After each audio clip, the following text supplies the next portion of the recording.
ధనస్సు వారి గనక చూసుకున్నట్లయితే ప్రధానంగా ఈ అష్టమాధిపతి న్యూట్రల్ అవుతారండి ధనస్సుకి మకరానికి, ఎందుకంటే రవిచంద్రులు అవుతారు. కాబట్టి న్యూట్రల్గా ఉండేటువంటి చంద్రుడు, సర్వసాధారణంగా చంద్రుడికి ఉండేటువంటి కారకత్వం ఏంటంటే అది మనస్కారకుడు.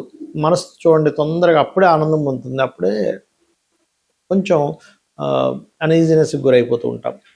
అందుకని మనం ఏం చేయాలంటే ఈ చంద్రుడి యొక్క స్థితి ఎంత బాగుంటే ధనస్సు వారికి అంత బాగుంటుంది. అయితే ఈ అష్టమాధిపతి బాగుంటే ఏమిటి, బాగోకపోతే ఏమిటి, దానికి పరిహారం ఏమిటి అనే విషయాలు మనం తెలుసుకుందాం.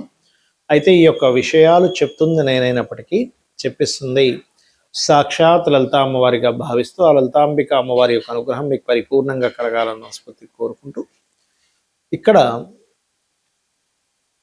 ఈ యొక్క చంద్రగ్రహం ఏదైతే ఉందో బాగుంటే కనుక మీకు కొంతమంది చూడండి వాటర్, ఫుడ్, ప్రయాణాల మూలంగా కలిగే లాభాలు, అదేవిధంగా చేపల చెరువులు వేస్తుంటారు, చేపల చెరువులు, రొయ్యలు వ్యాపారము, వీళ్ళకి గనక చంద్రుడు బాగుంటే విపరీతంగా కలిసి వస్తుంది, ఇంకా తిరుగుండదు. చంద్రగ్రహం బాగుంది అంటే ఫుడ్ రిలేటెడ్ వాటిల్లో, ట్రాన్స్పోర్ట్ రిలేటెడ్ వాటిల్లోనూ విపరీతంగా కలిసి వస్తుంది. మీరు రొయ్యల వ్యాపారం చేసే వాళ్ళని చూస్తే కానీ రొయ్యల చెరువులు వేసే వాళ్ళు ఉంటారు, వాళ్ళకి గనక కలిసి వచ్చింది అంటే విపరీతంగా కలిసి వస్తుంది. పోవడం కూడా అంతే ఉంటుంది, ఎందుకంటే రూపాయికి 4 రూపాయలు అక్కడంతా కూడా. అంటే 1 లక్ష రూపాయలు ఖర్చు పెడితే 4 లక్షలు, 10 లక్షలు ఖర్చు పెడితే 40 లక్షలు వచ్చేస్తాయి ఇమీడియట్లీ విత్ ఇన్ 3 మంత్స్లో. ఒక 3 నెలల్లో 10 లక్షలు ఖర్చు పెడితే 40 లక్షలు వచ్చేటువంటిది రొయ్యల చెరువు. కాబట్టి చంద్రుడు వాటర్కి కారకుడు, ఫుడ్కి కారకుడు, సీ ఫుడ్స్కి కారకుడు. కాబట్టి బాగున్నాడు అంటే లగ్నాధిపతితో సంబంధం కలిగి ఉన్నాడు, లేకపోతే శుభగ్రహాలతో కలిసి ఉన్నాడు, మంచి పోర్ట్ఫోలియోలో ఉన్నాడు, పాపగ్రహాలతో కలిసి లేడు అన్నప్పుడు మీకు మానసికంగానూ ఆనందంగానూ ఉంటారు. వీటి మూలంగా కలిసి వస్తుంది. కానీ ఎప్పుడైనా పొరపాటున చంద్రుడు పాడయ్యాడు అనుకోండి మీ జాతకానికి, అప్పుడు మాత్రం మీకు కలిగేటువంటి ఫలితాల్లో చంద్రుడు మానసికానికి, అంటే మానసిక రోగాలకి, మానసిక సంబంధించిన విషయానికి చంద్రమా మనసో జాత అంటుంటారు. కాబట్టి మానసికంగా తొందరగా ఇబ్బంది పడతారు అక్కడ.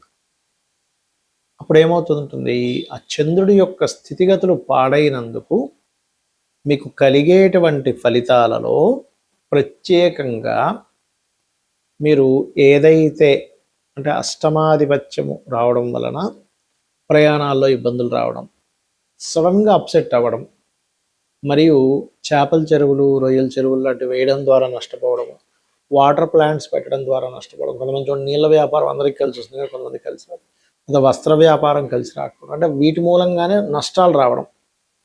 ఆకస్మికంగా బోల్డ్ అంత నష్టం వస్తుంది అంటే వాటి మూలంగా కలిసి రావట్లేదు. ఇక్కడ ఏంటంటే ప్రతి వ్యక్తికి వ్యాపారం చేయాలని ఆలోచన ఉంటుంది, వ్యాపారం చేయాలని ఆలోచన ఉన్నంత మాత్రం చేత ఆ వ్యాపారంలో కలిసి వస్తుందని కాదు, కేవలం ఆలోచన మాత్రమే. కానీ అదే వ్యాపారంలో కలిసి రావాలంటే బాగుండాలి, ఆ గ్రహం బాగుండాలి, ధనాన్ని ఇచ్చే కారకుడు బాగుండాలి.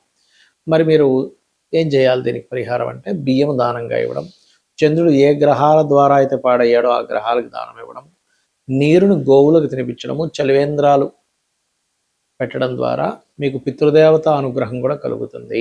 ఇక్కడ ఒక్కొక్క లగ్నానికి అష్టమాధిపతి శుభుడైతే కొన్ని లగ్నాలకు అష్టమాధిపతి పాపవుతాడు. ముందుగా తీసుకుంటే కనుక మేషానికి శుభుడవుతాడు, కానీ వృషభానికి పాపవుతాడు. ఎందుకంటే లగ్నాధిపతి శుక్రుడైతే అష్టమాధిపతి గురువు, అంటే లగ్న అష్టమాధిపతులు వ్యతిరేక వాళ్ళైతే పాపులు అవుతారు. సింపుల్గా చెప్పాలంటే ఈయనేమో శుక్రుడేమో మనకి దేవతలకి గురువు, గురువేమో రాక్షసులకు గురువు శుక్రుడు, గురువేమో దేవతలకు గురువు. కాబట్టి అది వ్యతిరేక ఫలితాలు. మిథునానికి అష్టమాధిపతి శుభుడు అవుతాడు మళ్ళీ, ఎందుకంటే అష్టమ భాగ్యాధిపతి. దీన్ని ఎలాగ రిఫైన్ చేస్తాము అంటే లగ్న పంచమ భాగ్యాధిపత్యం కనుక వస్తే ఏ భావానికైనా వాళ్ళు శుభులు అవుతారు. ఇది మెయిన్గా గుర్తుపెట్టుకోండి. సో మిథునానికి అష్టమాధిపతి శుభుడు, కర్కాటకానికి పాపి, సింహానికి శుభుడవుతాడు, కన్యకి పాపి అవుతాడు. ఎందుకంటే కన్యా లగ్నానికి బుధుడు లగ్నాధిపతి అయితే అష్టమాధిపతి కుజుడు, తులా లగ్నానికి లగ్న అష్టమాధిపతి శుక్రుడు శుభుడే అవుతాడు. మరియు ఇక్కడ ఈ యొక్క వృశ్చిక లగ్నానికి పాప అవుతాడు, ఎందుకంటే కుజుడు బుధుడు అవుతాడు. కాబట్టి ధనుర్లగ్నానికి న్యూట్రల్గా ఉంటుంది, ధనులగ్నానికి మకర లగ్నానికి న్యూట్రల్, కాకపోతే పాపే ఇక్కడ కొంచెం. కాకపోతే రవిచంద్రుల విషయంలో పరాశర మహర్షులు వారు చెప్పినటువంటి అంశం ఏమిటంటే అష్టమాధిపత్యం కనుక రవిచంద్రుడికి వస్తే కనుక వాటిని పాపులుగా తీసుకోవడానికి వీల్లేదు, ఎందుకంటే తల్లిదండ్రులుగా చెప్తుంటారు కాబట్టి రవిచంద్రులు. అలాగే కుంభలగ్నానికి శుభుడవుతాడు అష్టమాధిపతి, ఎందుకంటే పంచమాధిపత్యం వచ్చింది కాబట్టి బుధుడికి. కుంభలగ్నాధిపతి శని, పంచమ అష్టమాధిపతి బుధుడయ్యాడు కాబట్టి. అదేవిధంగా మీనలగ్నానికి అష్టమాధిపతి పాపి అవుతాడు. మరి అష్టమాధిపతి పాపి అయితే అదృష్టం ఉండదా అని ఒక సందేహం కలుగుతుంది. అలా కాదు. అష్టమాధిపతి ఏ రాసుల్లో ఉన్నాడు, ఆయన మీ లగ్నానికి శుభుడైనా పాపైనా కూడా శుభత్వాన్ని అధికంగా పొందుతాయి. ఆయన శుభత్వాన్ని ఇస్తాడు. పాపత్వం వచ్చినప్పటికీ, ఆధిపత్యం పాపాధిపత్యం వచ్చినప్పటికీ శుభ సంబంధమైన సంబంధాలు కలిగి ఉన్నప్పుడు ఆయన శుభ ఫలితాలు ఇస్తాడు. ఎందుకంటే ఆకస్మికంగా ఎదగడం అనేటువంటిది 12 లగ్నాల వాళ్ళకే ఉంటుంది. 12 లగ్నాల్లో మనం మేషం నుంచి మీనం వరకు పుట్టిన వాళ్ళందరికీ కూడా ఆకస్మికంగా కలిసి వస్తుంది. అదే మేషం నుంచి మీనంలో పుట్టినటువంటి వాళ్ళలో మీకు శుభుడైన ఆకస్మికంగా నష్టపోయిన వాళ్ళు ఉంటారు. అంటే దీని అర్థం ఏమిటి? మీకు శుభుడే కానీ ఆయన నష్టం కలిగిస్తున్నాడా, లాభాన్ని కలిగిస్తున్నాడా? ఎలా అంటే ఒక వ్యాపారం నడుపుతున్నాం, ఆ వ్యాపారంలో తండ్రి కూర్చుంటాడు కౌంటర్ మీద, దాని తర్వాత కొంతసేపు అతనికి రెస్ట్ ఇవ్వడం కోసం కొడుకు వెళ్ళి కూర్చుంటాడు.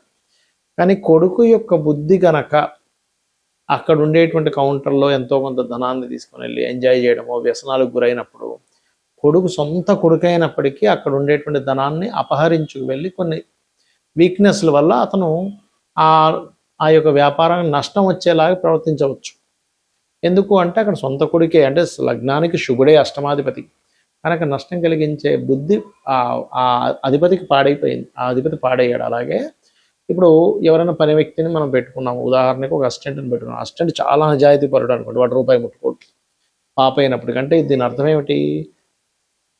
సొంత వాళ్ళైనా బుద్ధి పాడైతే ఇబ్బందినిస్తుంది, బయట వాళ్ళైనా వాడు బుద్ధి పాడవకపోతే వాడు మంచి చేస్తాడు. అలాగే గ్రహం కూడా మీ లగ్నానికి శుభుడైనా పాపైనా అష్టమాధిపతి బాగున్నాడో లేదో చెక్ చేసుకోవాలి. ఆ బాగుండడం బాగోపోవడం ఎలా చెక్ చేయాలి అంటే, పాపకత్తెరలో ఉన్నాడా, పాపగ్రహాలతో కలిసి ఉన్నాడా, పాపగ్రహంతో వీక్షిస్తున్నాడా, దాని పోర్ట్ఫోలియో పాడైందా, అది ఉండే నక్షత్రం పాడైందా, బాగుందా చూసుకోవాలి.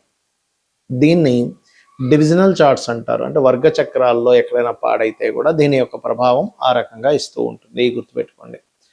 అదేవిధంగా మరొక విషయం ఏంటంటే, ఇక్కడ గమనించినట్లయితే వీటితో పాటు అష్టమ స్థానంలో మీ లగ్నానికి శుభుడైనటువంటిది ఏదైనా గ్రహం వచ్చి కూర్చున్నా అష్టమం బాగుపడ్డట్టే.